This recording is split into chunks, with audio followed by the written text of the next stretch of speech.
Well, hello and welcome to a new look at CBD and marijuana drug testing. This is our live stream. In case we haven't met, my name is Holly Foxworth. I'm a registered nurse. I'm also the content manager for marketing here at Axiom. I have a fantastic panel that's with me. I have not only Dara Wheeler, who is our Chief Marketing Officer, we have the Senior VP of Behavioral Health, Dr. Les Carte, and then we also have VP of Partnerships, which is Jamie Feinberg, and she's with Hound Labs. As you guys may remember, we had a webinar on this topic. I believe it was the prior week. We had so many questions that had came in. It was 100 plus questions. And so we weren't able to get to all of them at the same time. So we, as promised, we're back to answer those questions. And I would reiterate that if you have additional questions, you're more than welcome to type those into the chat, and we'll see if we can get those covered as well. One thing I did want to mention before we get started is that we are hosting a summit that's going to be on the 23rd. It's called Am I the Only One That's Struggling with Mental Wellness in the Workplace? And so Natasha Bowman, I'm sure that name may be a little bit familiar with you guys. She's nationally recognized and the voice for mental health and also really focused on equality. She has an amazing story. And so she's going to be joining that for that. So if you'd like to join us, the way that you would get signed up for that would be to just scan that QR code. It'll take you directly to the page where you can sign up. So if you're welcome, if you're interested in that, please make time to do that. And we look forward to seeing you there. All right, well, let's introduce our panel and then we will get started. So let me start out with Dara Wheeler. Dara. Good morning, everybody. Great to see you. Thanks for joining us today. Like Holly said, we had a lot of questions that we didn't get to last week, so we're really excited to have the panel back and get to some of these questions this morning. Love it. All right. How about you, Dr. Les Carte? So thanks, Holly. It's good to be here. I am a psychologist by training and senior VP for behavioral health. And yeah, we got a ton of questions, so we'll see what we can do with them. I love it. And then also VP of Partnerships from Hound Lab, Jamie Feinberg. Thanks for having me out again. Excited to be able to share some more insight with everyone. Jamie Feinberg from Hound Labs, VP of Partnerships for Insurance, Safety, and Risk, and looking forward to getting all your questions answered. Love it. Okay, well, let's go ahead and jump right in. So let's see, the first one had actually came from Kurt, and Kurt was asking, as marijuana and other drugs are becoming so widespread across the country with more states legalizing the recreational use, are companies going to be forced to change their stance on marijuana use? I think that'd be a question that I think probably everybody on the panel has a take. Jamie, do you want to start there, and then we'll kind of branch out? Yeah, I mean, we've already begun to see that a lot of companies are starting to change their policies. Most famously, I think everybody's kind of heard in the news. It was going around the media quite a bit, but like Amazon back in June of 2021, they actually announced that they would exclude marijuana from their comprehensive pre-employment drug screening programs. And so we are seeing large organizations doing that. In my experience from some of my clients on the insurance side, they were doing this too. So you have some companies that are coming out and announcing it. And then others, that we're hearing, kind of behind the scenes are also doing it. But we're also seeing that, in some studies and some surveys that we're seeing out there that, a lot of these companies that are doing it are starting to see the effects of not testing. So whether they're having more, accidents, decreases in productivity. So there are starting to see some of the, consequences to, removing marijuana from their drug panels. Yeah. Dara, anything you want to add to that? What are you seeing? What are you hearing in the chats? Yeah, I think what Jamie said is right. I also, we talked a little bit about it during the webinar last week about the difference between these zero tolerance policies and kind of shifting into a more nuanced approach for policy and process. And so I do think, what we'll see is maybe a swing like Amazon and swing in one direction and then maybe an easing back into somewhere a little bit more center because of a downstream effect of having, gone zero tolerance for so many years and then swinging to more tolerance, maybe too much tolerance, and then coming back somewhere where it's a little bit more nuanced and we address safety in the workplace differently. Yeah, definitely. Jamie, I saw that you had mentioned something about, and you just mentioned it now about Amazon. I think Dara had, but was that their policy? Was that they've moved in that direction as a way of recruiting new talent by taking out that barrier? Is that what your understanding is there?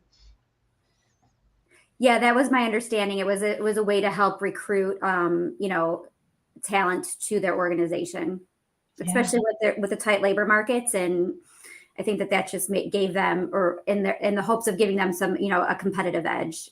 Yeah, definitely. Well, Dr. Liz, I'll come to you next and say, is it fair to say that since we don't have a test that determines impairment for marijuana, is it not necessarily fair to assume that it was caused by its use? And that came from Jason. So I would assume that maybe we would be talking about a workplace accident that had occurred. Well, I think it's true both ways, right? We can't just, if we don't have a measure of active current use, then we can't assume that it is, and we can't assume that it isn't. Yeah. I mean, that's exactly the problem, and that's the value in having a measure that measures active current use. Mm-hmm. I mean, the issue of impairment is a separate issue in some ways, but in terms of accident, we don't know for sure if someone has a blood alcohol level above the legal limit and they had an accident. I can't say for sure that the alcohol caused the accident, but I can at least say, yep, you were above the legal limit at that point. That's what we're really targeting here, is the ability to make the connection. And we don't have that right now, but once we have the technology to measure acute current use, then the next step is to develop the standard for impairment. I mean, we have to have the measure first, and then we can figure out the rest. Sure. So yes, it's true. Mm-hmm. But I'm sorry, let me say one more thing about that. Yeah. We do know that marijuana causes certain impairments in function. We do know that. So making the assumption is reasonable if someone has had an accident, they have current active use at the time of the accident. It's not unreasonable to make the assumption pending those standards, in my opinion. Yeah, agree. Let's see. The next one it came from Ken and was asking, since New Jersey has approved the use, how do you address if an employee smokes before coming to work? And that came from Ken. Do you want to take that one, Jamie? Sure. Well, this is, everybody's kind of having these issues, and we're talking about this a lot, but, different tests are going to detect marijuana use over different timeframes. So a positive, when we're starting to talk about company policies, you really want to start addressing it in the way of similar to how you do alcohol, right? This is a lot of what we're talking about with our potential customers, and then what we're hearing from people who have already started addressing cannabis use and marijuana use, is they're mirroring it similar to their alcohol policies, and that we really want to make sure that you're not using before, you're not using during, and setting up your policies that way. When we're looking at a breath test, that, a positive breath test would indicate very recent use within the last couple of hours. So that's where we're starting to look at with our technology to be able to determine not if they tested, right, but when they if they used cannabis or marijuana, but when they did that. And so that's how you would address it. Very similar. If your policy states they're not allowed to use certain X amount of number of hours beforehand or during the workday, then it's a policy, violation, and you handle it in however your policy says. We really do, recommend. I mean, I'm a big proponent of, second chance programs and making sure that we, have fair policies, and really looking at that. But that's how I would say to, help to address it in the workplace. Yeah. The next one came from Patrick. Holly, hold on, just two quick things. If we can go back to that. So the other thing, and is to think about policy around behavior in the workplace. So Mhm. again, you don't always necessarily have to determine impairment. You don't Mhm. have to be a detective all the time and try to figure out if an employee is currently using or used right before work. But what you can do is pay attention to behaviors, unsafe behaviors, erratic behaviors, things like that, and always document and address those, because that's going to be a little bit easier to determine sometimes a pattern of behavior versus Mhm. whether somebody's currently impaired at a certain level or not. Right. We also had somebody write in a follow-up question as we were talking about this, just some clarity around the time frames around different tests. And so they said they're tests that can tell how long ago somebody used marijuana. I didn't think a test could do that because it can stay in your system for a long period of time. And I think what Jamie was referencing was that different tests have different frames of time that that within this time frame is when they used. Jamie, can you maybe expand a little bit on that? Yeah, so each test is going to have a different window of detection. And so with a breath test, our window of detection is about 2 to 3 hours. Anywhere from, if you're doing a hair test, that can be, months down the road. And so I think that that's where you're looking at, some of those different, how long ago somebody used it is really looking at those windows of detection. Mhm. The next one had asked from Patrick, and he was wanting to know, he said, the panel noted the difference in federal DOT and Coast Guard drug testing versus private and company requirements. So the question was, is Helm Labs taking any action to seek DHHS scientific review of breathalyzer testing and ultimately DOT approval of this product as a federal testing method? He was saying that they're using urine test, which is approved with the oral fluids and some of the hair testing and some of the others for the pipeline, the DOT and pipeline population. Yeah. I mean, obviously down the road, we are definitely looking to go those routes. As of right now, our cannabis breathalyzer is really only intended to detect recent use. We're not going to measure, whether or how much a person is impaired. It's really the sole intention of it is to be used for law enforcement right now, employment, and then in the insurance settings. And right now it should not be used for, any type of medical or therapeutic purposes, or for any federal drug testing programs. And so right now we're not, but we are having those discussions with certain groups to be able to look at, DOT approval, because we know that is definitely, down the road of where we want to go. No pun intended with down the road with DOT. Definitely, but we are definitely having those discussions behind the scenes. As of right now, when we go to commercial, it's not there yet. As far as being approved for DOT, but we do have companies that have some DOT employees, and then they have employees that are non-DOT. And so they're looking at it to use for their non-DOT, and then hopefully down the road, once we get with DOT and be able to get approval for that we can, go to, be able to use, have use as well. Yeah. And just for clarification, Jamie, so whenever we talk about a breathalyzer testing, that would be something that would be done on site. Is that correct? Yeah. So the breathalyzer could be done on site. If a company wants to be able to purchase it outright, then, by all means, we would love for it to be in every company on site, because, with that shortened detection window, that, the sooner you can have that test done, the better. But we also understand too that, you might not be doing a ton of drug testing in your organization, or it just might not make sense. So we do have a network of clinics that we will be working with as well, to have our breathalyzer installed there, and that people can go to those clinics and utilize our technology through their current drug testing partners already. Awesome. And we had a follow-up question that came in just now from Jamie that was asking, does the test detect when marijuana is smoked versus ingested? So something like a gummy. Would it be able to tell the difference?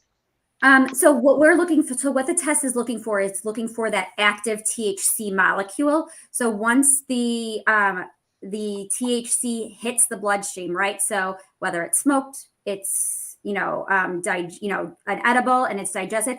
So it's going to take a little bit longer with an edible, right? To hit that bloodstream. So once it's into the bloodstream, then it will be respirated back out through the breath. And that's where we're getting that active THC in the breath. Fantastic. All right, the next one came from Lacey that was asking, do we think a random program is encouraged, and are we seeing reduced usage? And she was mentioning that random and post-accident screenings, that they really aren't all that different. And so the question was, is drug testing the solution, or is there an alternative solution to substance abuse? Wow. I'll let anybody weigh in on that one. I think everybody probably has an opinion there. Yeah, Les, you want to take that one first? Yeah, I mean, I'll start at least. I mean, it's a big question. There is some evidence that random testing has an impact. We do know that.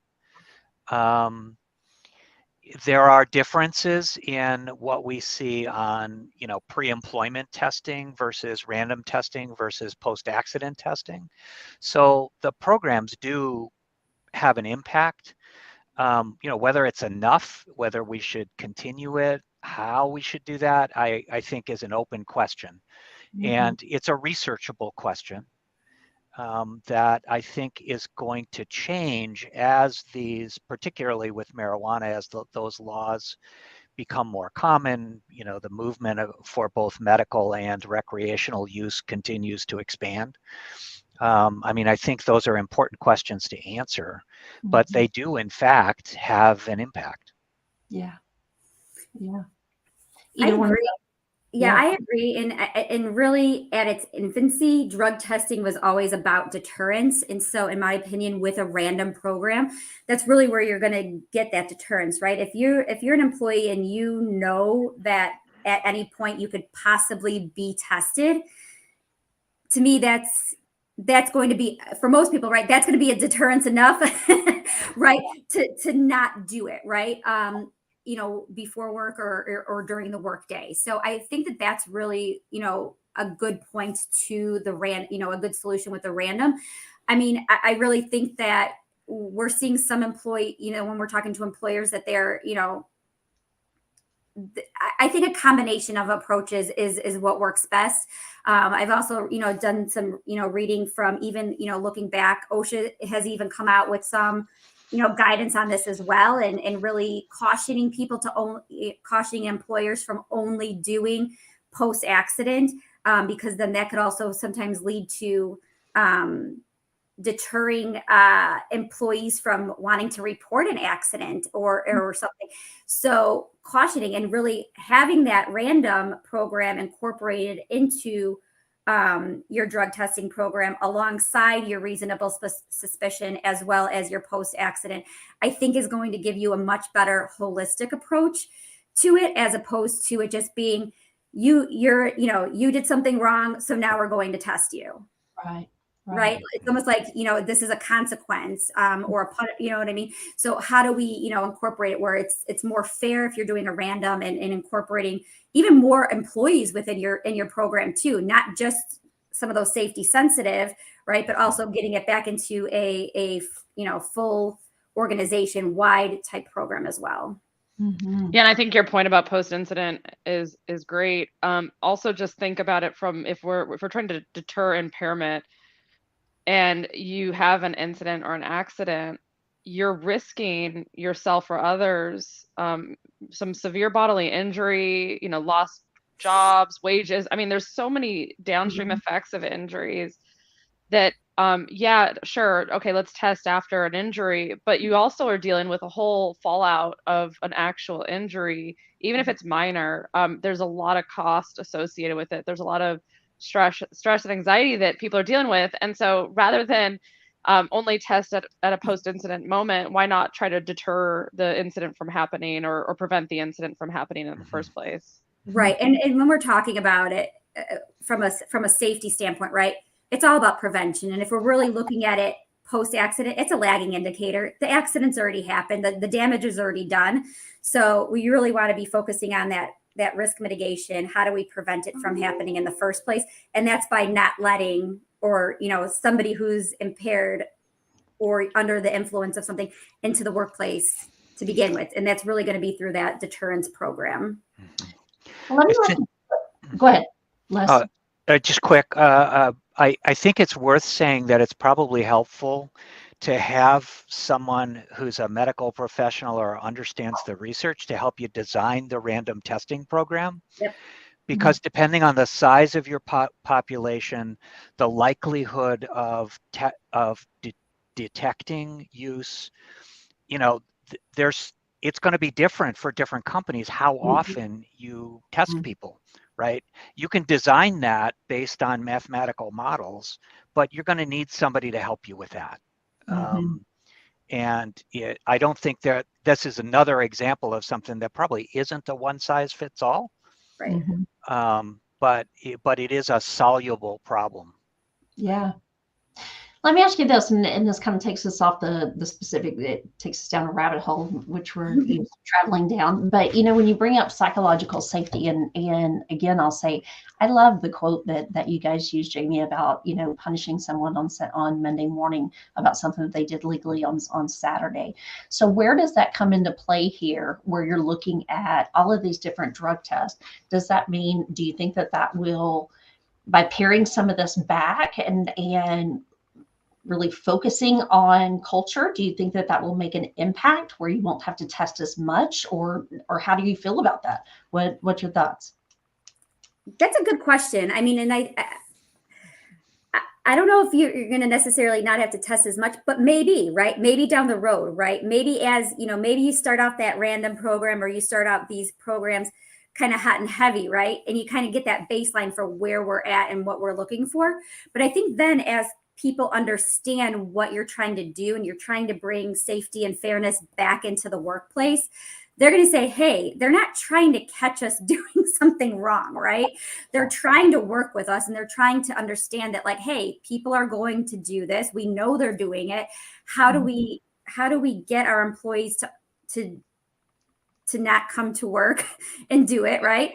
Again, I always go back to alcohol, right? Like, most employees know that they shouldn't drink during the workday, right? And so I think the fact, and we've had that for a long time, where there's policies and around that. So I think now that this legalization is happening of cannabis, that we need to start shifting and just really getting that paradigm shift of normalizing that this is happening. It's not going to go away.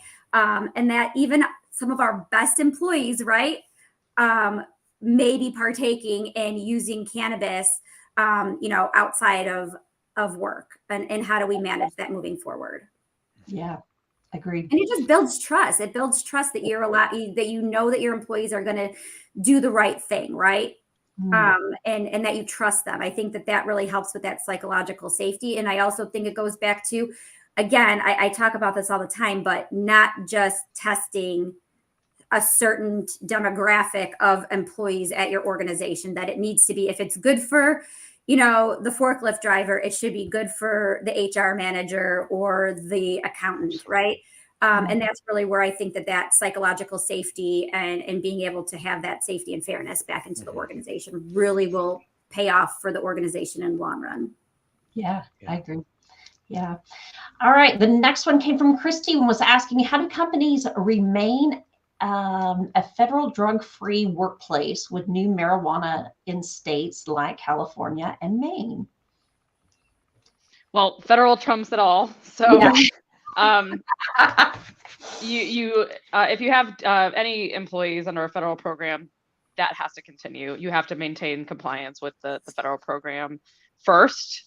And then what you're dealing with is employees that aren't under the federal program. You adjust to state laws for various state regulations, but you can create company policies and test. And so there's a federal policy and then a company policy. Company policy has more flexibility within it, as long as you're maintaining the compliance within the state. And I think the goal here is to create a company policy that gets out ahead of those regulatory, so that you're being proactive in designing a program that fits your particular workforce. That's fair. Yeah. Right? And then you don't have to worry about being dictated to by various regulatory agencies because you're out in front of it, Yeah. and using the regulatory environment as kind of a floor, right? And JD had a follow-up question that was asking, how do you handle a random drug test with people that are working remote? That's a good question.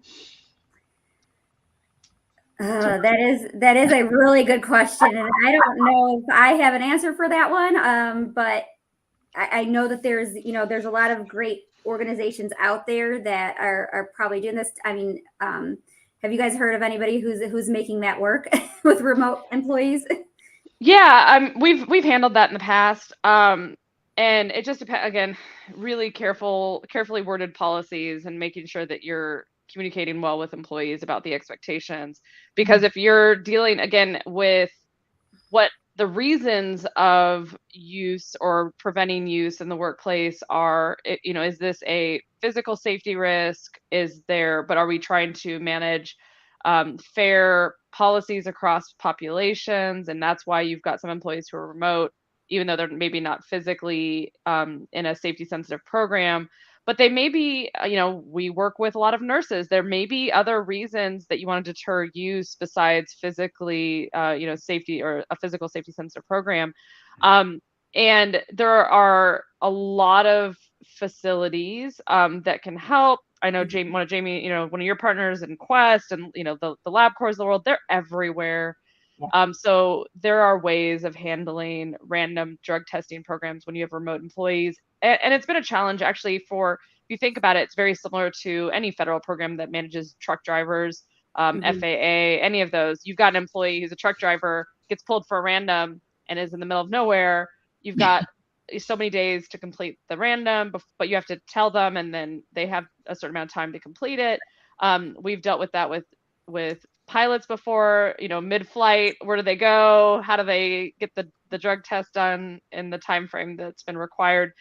So there's a lot of companies out there that have addressed that, but a lot of times it's just having good national partnerships with Quest and LabCorp and places like that with the electronic chains of custody on hand, so that you've got that all kind of seamless and ready to go.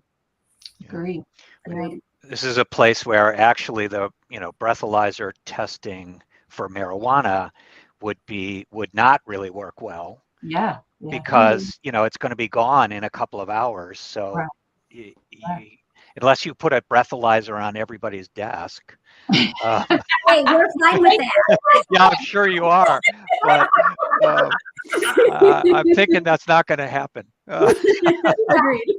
I love it. Jamie, I'll come to you because this one is more specific to Helm Labs specifically, but Bonnie was asking, does Helm Labs have a device that gives an initial result, or does it say negative and then send a lab for like a rapid urine test for confirmation?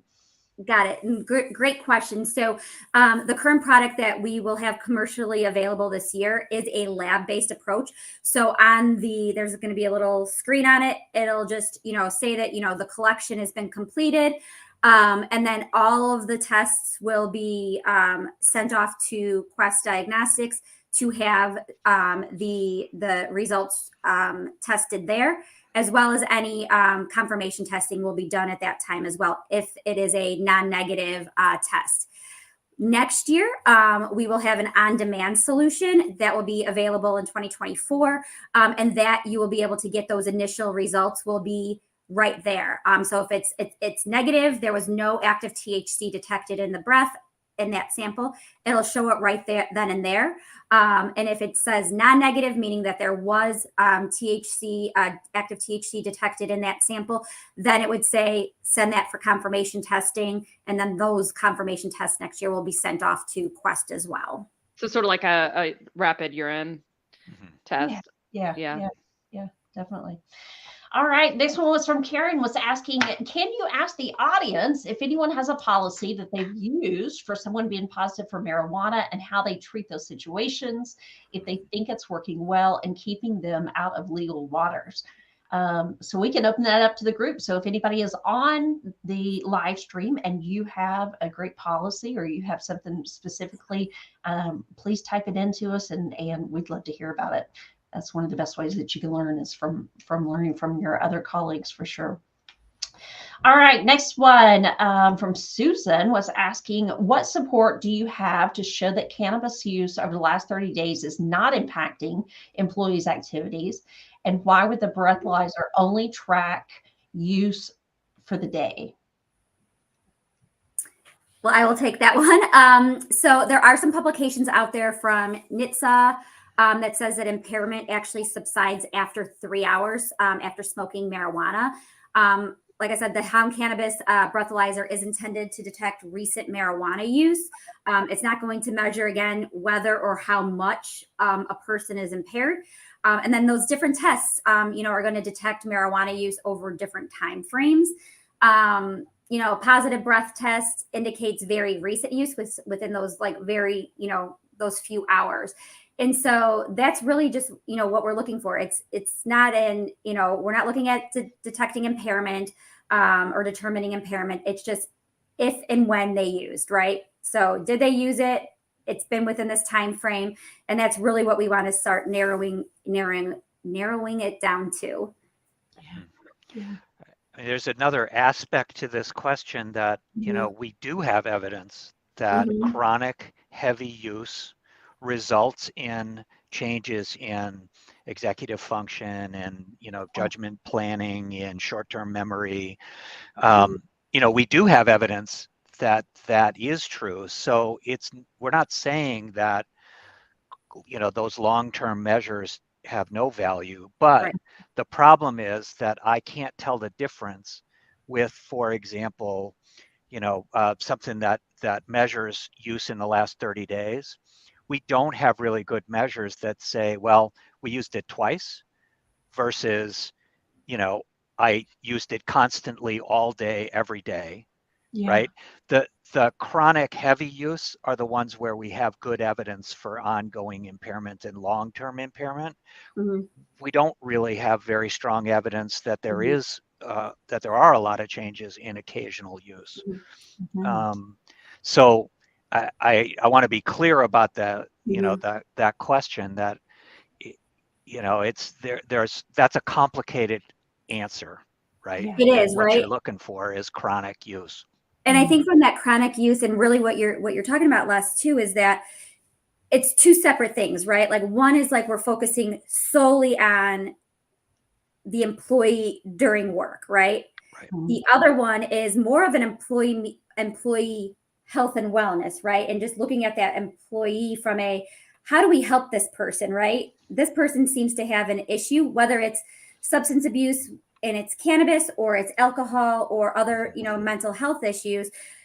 Right. And they're two completely separate things, right? So one is this person used during the workday, we detected it during the workday. And the other one is how do we help this person from this other issue? And to me, they're two separate. They can marry up sometimes and overlap, but they really are two separate issues. And how do we help employees and have those employee centric programs that's looking at the whole employee and not just I love what you're saying there. And I think, this is another part of the evolution of where we're learning about marijuana and legalization, because we've had legalized alcohol for a very long time. But just because it's legal, we recognize there are health risks associated with chronic use. Sure. And I think where we are is still in the early days of marijuana, even though we know chronic use causes some health concerns. We're not quite in a place yet where we're differentiating between the legalization versus the long-term chronic use, and how do we approach it from exactly like you said, a health and wellness perspective, but also recognizing that all of this goes into, I think most employers, besides payroll, their number one cost in a business is healthcare. Yeah. And the big dollars associated with that, even if it's separate from health and safety, OSHA regulated programs, DOT regulated programs, the big dollars are health and wellness, and what keeping employees healthy and safe at work just in general is a big thing to consider as an employer. And it's part of really making, getting access to care for those people. That's a huge, that's as you, I like what you said, Jamie. It's really it's a separate problem, both of which need to be addressed, but the solutions are different. Mm-hmm. Right. You certainly want care available to people who need it, who have a chronic substance use problem. Well, Carrie had a follow-up to that. We had asked for anybody that had a policy that was working well for them, and thank you, Carrie, for sending that back. And she said our policy is actually part of our CBA, where they have to join a specialized counselor and go through a program. I love seeing that whenever you detect something that you also have resources in place that can get the employees the support that they need.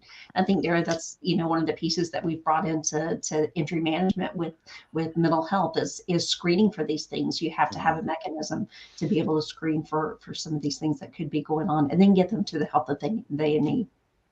Yeah. All right, let's go on to Lacey. Do you see employers having different policies for different states where it's legal or not? We administer the same regardless, but just curious about what other people are doing. Well, we're seeing some are taking a state-by-state approach. Some are taking it nationwide.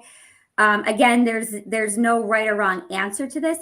I personally would say, taking a state-by-state approach would probably be more fair.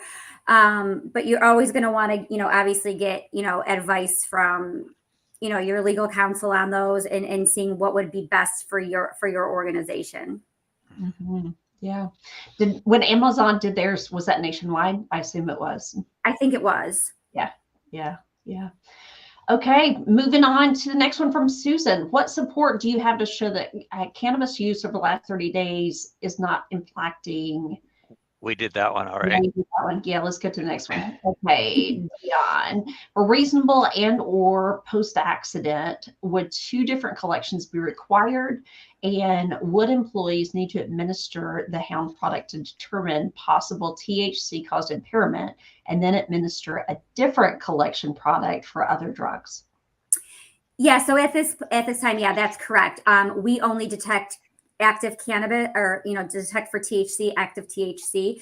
So we, recommend that it's ran alongside other drugs, similar to what you would do for alcohol, that it's ran alongside, side-by-side programs. Okay. Les, I'm going to come to you next. Oregon and Colorado recently passed legislation to consume mushrooms legally, which means more states will follow. Where do you draw the line? And that came from Kurt. Wow. Thanks, Holly. Thanks for coming to me with that one. I'll let you take that one, Les. We'll just sit back here. Yeah. Well, it's a loaded question, and and we don't know. I mean, that's part of the problem. I think here's my worry is that on some of these changes legally, we're getting out ahead of the science. True. We don't know, frankly. It's not that I don't want to take an anti, mushroom stance, but there's a lot we don't know, right? Right. We're seeing this at a medical level. We're seeing this with ketamine. We had promising research in a certain setting, and now all of a sudden we're getting way out over our skis on promoting the use of ketamine in circumstances that have not been well researched and with delivery mechanisms that haven't been well researched. So where to draw the line as far as I'm concerned, and you guys know that I'm kind of a geek about this stuff, but where we should draw the line is where we have evidence. And if we don't have evidence, it's worthwhile to be cautious, in my opinion.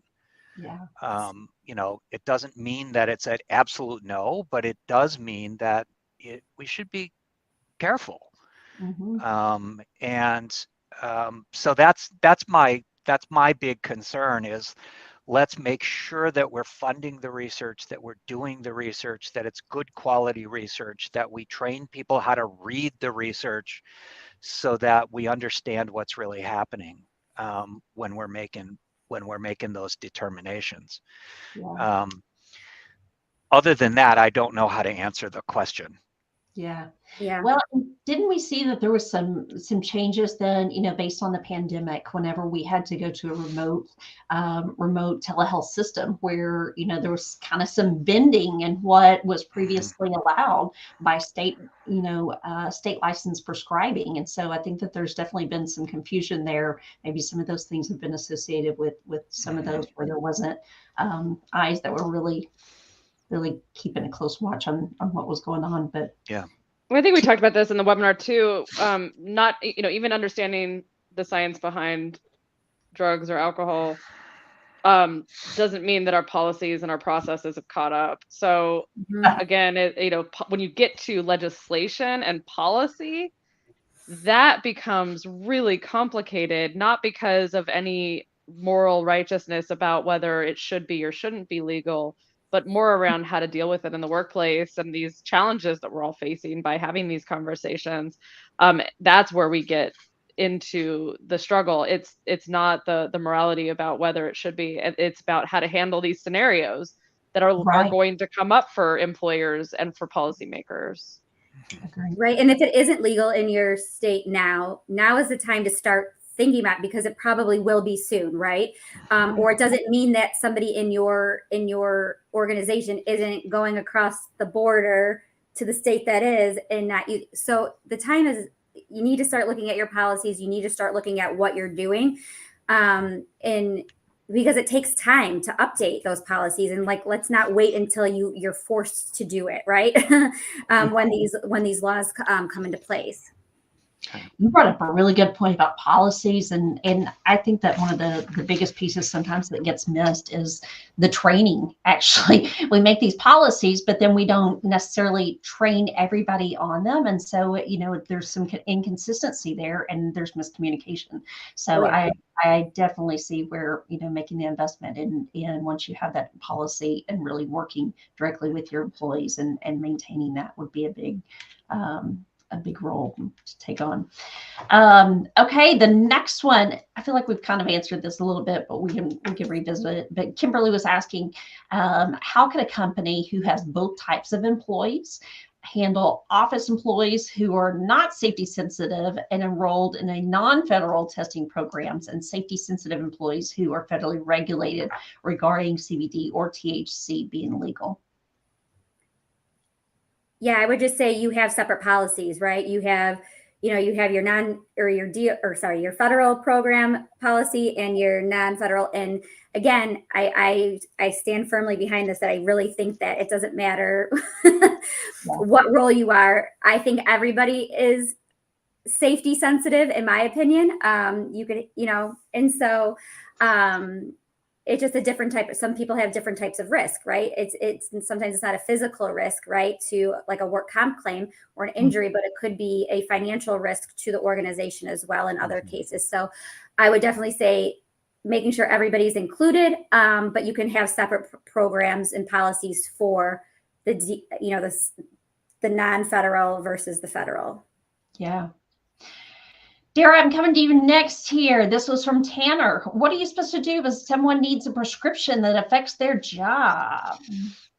I won't give my sales pitch, but you hire a company like Axiom to handle prescription programs for you. Yeah, I mean, this is something that's a big challenge when you've got an employee that is taking a prescription that could affect their job.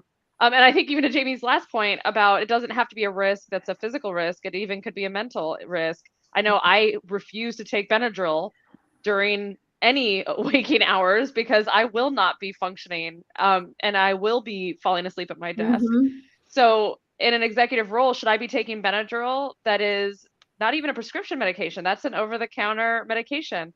I probably shouldn't be taking Benadryl while making big decisions for my organization. So there's some personal accountability there, but then when you are in safety sensitive roles, there are ways to manage prescription programs where you have employees that are prescribed a medication, work with a medical provider like an Axiom, to go through those medications, make sure that dosing's correct, and that you know when you should take it or when it's appropriate to take it and when it's not. So if you're a forklift operator, and you've been prescribed a legitimate medication for a reason, but it comes with some drowsiness or some other issues, then you work with a medical provider to adjust it. It doesn't have to be an Axiom. It could be your own personal care physician. It could be, somebody else that you trust.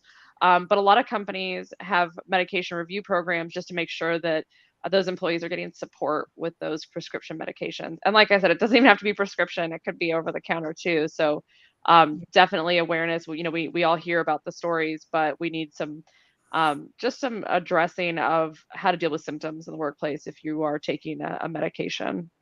Absolutely.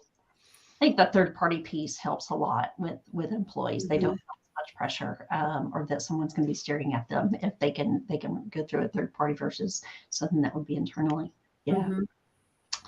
All right, let's see. Last one here, unless we have some more that come through, and that is what kind of training or certification is needed to be able to use your breath equipment?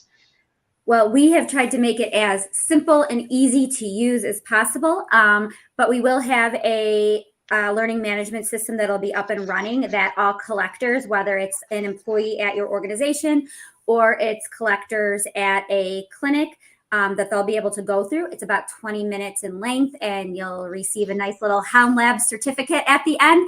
And we'll also track that as well.